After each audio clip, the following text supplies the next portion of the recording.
Ha, aytgancha, haligi stomatolog qizi ismi nima edi? Yulduz. Ha, Uning ismi Yulduz. Va u stomatolog emas. Sizni sevaman. kim u Guli?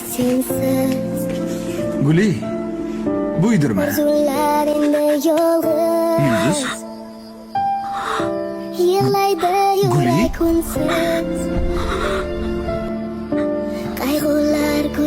Meni ko'nglim kimdaligi esa hammaga ma'lum.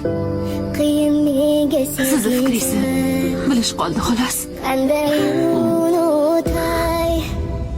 Hammadan kechib men